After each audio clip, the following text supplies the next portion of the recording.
ಅನುದಾನ ವಿಚಾರಕ್ಕೆ ಸಂಬಂಧಪಟ್ಟಂತೆ ಡಿಕೆ ಸರ್ಕಾರದಲ್ಲಿ ಏನಾದರೂ ತಾರತಮ್ಯ ನಡೀತಾ ಇದೆಯಾ ಅನ್ನೋ ಪ್ರಶ್ನೆಗಳು ಈಗ ರಾಜಕೀಯ ವಲಯದಲ್ಲಿ ಹುಟ್ಕೊಳ್ತಾ ಇದೆ.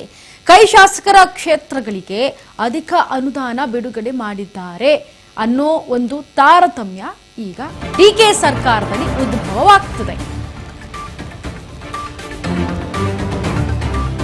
ಡಿಕೆ ಸರ್ಕಾರದಲ್ಲಿ ನಡೀತಾ ಇದೆಯಾ ಅನುದಾನ ತಾರತಮ್ಯ? ಕೈ ಶಾಸಕರ ಕ್ಷೇತ್ರಗಳಿಗೆ ಅಧಿಕ ಅನುದಾನ ಬಿಡುಗಡೆಗೆ ಶಿವಾಜಿನಗರ 80 ಕೋಟಿ, ಬ್ಯಾಟರಾಯನಪುರ 80 ಕೋಟಿ, ಗಾಂಧಿನಗರ 73 ಕೋಟಿ, ಚಾಮರಾಜಪೇಟೆ 71 ಕೋಟಿ, ಬೊಮ್ಮನಹಳ್ಳಿ ಕ್ಷೇತ್ರಕ್ಕೆ 60 ಕೋಟಿ, ಬಿಟಿಎಂ ಲೇಔಟ್, ಯಶವಂತಪುರ, ಶಾಂತಿನಗರ, ಮಹದೇವಪುರಕ್ಕೆ ಸೇರಿದಂತೆ ತಲಾ 50 ಕೋಟಿ ಕೈ ಶಾಸಕರ ಕ್ಷೇತ್ರಕ್ಕೆ ಹೆಚ್ಚು ಅನುದಾನ ನೀಡಿದ್ದಾರೆ ಅನ್ನೋ ಆರೋಪ.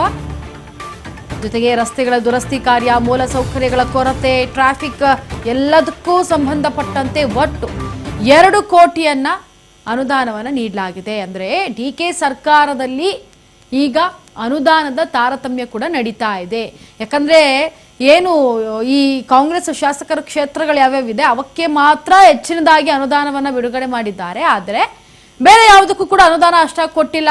ನೋಡಿ, ಶಿವಾಜಿನಗರಕ್ಕೆ 80 ಕೋಟಿ ಕೊಟ್ಟಿದ್ದಾರೆ, ಬ್ಯಾಟರಾಯನಪುರಕ್ಕೆ 80 ಕೋಟಿ ಕೊಟ್ಟಿದ್ದಾರೆ, ಗಾಂಧಿನಗರಕ್ಕೆ 73 ಕೋಟಿ, ಚಾಮರಾಜಪೇಟೆಗೆ 71 ಕೋಟಿ, ಬೊಮ್ಮನಹಳ್ಳಿ ಕ್ಷೇತ್ರಕ್ಕೆ 60 ಕೋಟಿ ಕೊಟ್ಟಿರೋದು, ಇತ್ತ ಬಿಟಿಎಂ ಲೇಔಟು, ಯಶವಂತಪುರ, ಶಾಂತಿನಗರ ಇವೆಲ್ಲ ಸೇರಿ ತಲಾ 50 ಕೋಟಿ ಕೊಟ್ಟಿದ್ದಾರೆ. ಕೈ ಶಾಸಕರ ಕ್ಷೇತ್ರಕ್ಕೆ ಯಾಕೆ ಹೆಚ್ಚು ಅನುದಾನವನ್ನ ಕೊಟ್ಟರು, ಯಾಕೆ ಈ ರೀತಿ ತಾರತಮ್ಯವನ್ನ ಮಾಡ್ತಿದ್ದಾರೆ ಅನ್ನೋ ಆರೋಪಗಳು.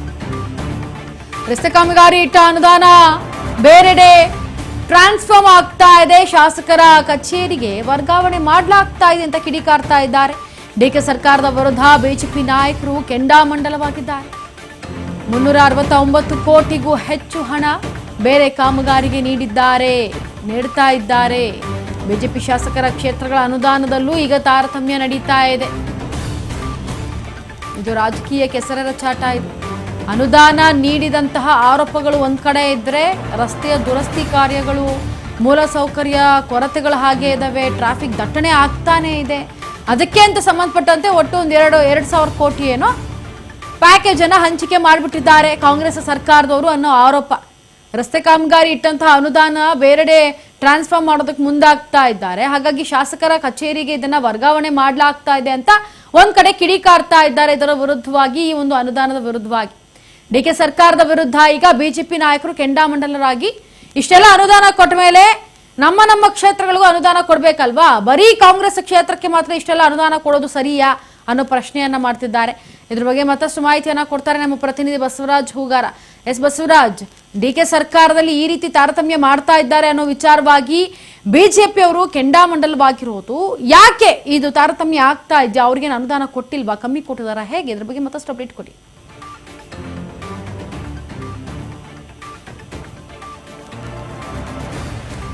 ಕಾಂಗ್ರೆಸ್ ಸರ್ಕಾರದಲ್ಲಿ ಅನುದಾನ ತಾರತಮ್ಯ ಅನ್ನುವಂಥದ್ದು ಬಹಳ ದೊಡ್ಡ ಮಟ್ಟಿಗೂ ಕೂಡ ನಡೀತಾ ಇದೆ ಅನ್ನುವಂಥದ್ದು ಕೂಡ ಈಗ ಆರೋಪಗಳು ಕೂಡ ಕೇಳಿ ಬರ್ತಾ ಇದ್ದಾವೆ. ಈಗಾಗಲೇ ಕ್ಷೇತ್ರವಾರು ಅನುದಾನ ಕೊಡುವಂತಹ ನಿಟ್ಟಿನಲ್ಲಿ ಬೆಂಗಳೂರಿನಲ್ಲಿ ಕಾಂಗ್ರೆಸ್ ಶಾಸಕರು ಇರುವಂತಹ ಕ್ಷೇತ್ರಗಳಿಗೂ ಕೂಡ ದೊಡ್ಡ ಮೊತ್ತದ ಒಂದು ಅನುದಾನವನ್ನು ಕೂಡ ಸರ್ಕಾರ ಬಿಡುಗಡೆ ಮಾಡಿದೆ ಅನ್ನುವಂಥದ್ದು. ಈಗಾಗಲೇ ಸುಮಾರು 2,000 ಕೋಟಿಯಷ್ಟು ಪ್ಯಾಕೇಜ್ ಏನಿದೆ ಅದರಲ್ಲಿ ಹಂಚಿಕೆವಾರು ಕೂಡ ವಿಧಾನಸಭಾವಾರು ಕೂಡ ಅನುದಾನ ಕೂಡ ಕೊಟ್ಟಿರ್ತಕ್ಕಂಥ. ಅದರಲ್ಲಿ ಮೊದಲ ಅಗ್ರಸ್ಥಾನವಾಗಿ ಈಗಾಗಲೇ ಶಿವಾಜಿನಗರ ಆಗಿರಬಹುದು, ಬ್ಯಾಟರಾಯನಪುರ ಆಗಿರಬಹುದು, ಅವರಿಗೆ ತಲಾ 80 ಕೋಟಿ ರೂಪಾಯಿ ಅಷ್ಟು ಕೂಡ ಅನುದಾನ ಕೂಡ ಬಿಡುಗಡೆ ಆಗಿರ್ತಕ್ಕಂಥದ್ದು. ಇತ್ತ ಚಾಮರಾಜಪೇಟೆ ಮತ್ತೆ ಗಾಂಧಿನಗರ ಇವಿಗೆ 75 ಕೋಟಿ, ಮತ್ತೆ ಇನ್ನು ಉಳಿದಿರ್ತಕ್ಕಂಥ ಬಿಟಿಎಂ ಲೇಔಟ್ ಆಗಿರಬಹುದು, ಹಲವು ಒಂದು ಕಾಂಗ್ರೆಸ್ ಶಾಸಕರ ಒಂದು ಕ್ಷೇತ್ರಗಳಿಗೆ 50 ಕೋಟಿ, ಹೀಗೆ 80 ರಿಂದ 70, 50, 60 ಹೀಗೆ ದೊಡ್ಡ ಮೊತ್ತದ ಅನುದಾನವನ್ನು ಕೂಡ ಕಾಂಗ್ರೆಸ್ ಶಾಸಕರು ಇರುವಂತಹ ಕ್ಷೇತ್ರಗಳಿಗೆ ಕೊಟ್ಟಿದ್ದಾರೆ. ಅದರಲ್ಲಿ ಪ್ರಮುಖವಾಗಿ ಒಂದಿಷ್ಟು ಆರೋಪಗಳು ಕೂಡ ಕೇಳಿ ಬಂದಿರತಕ್ಕಂಥದ್ದು, ಈ ಬೆಂಗಳೂರಿನಲ್ಲಿ ಕಾರ್ಪೊರೇಷನ್ ವಾರು ಕೂಡ ವಲಯವಾರು ಕೂಡ ಅನುದಾನವನ್ನು ಹಂಚಿಕೆ ಮಾಡಿದ್ದಾರೆ. ಆದ್ರೆ ಅಲ್ಲಿ ರಸ್ತೆ ಕಾಮಗಾರಿಗಳಿಗೆ ಕೂಡ ಹೆಚ್ಚಿನ ಅನುದಾನವನ್ನು ಕೂಡ ಮೀಸಲಿಟ್ಟಿದ್ದಾರೆ.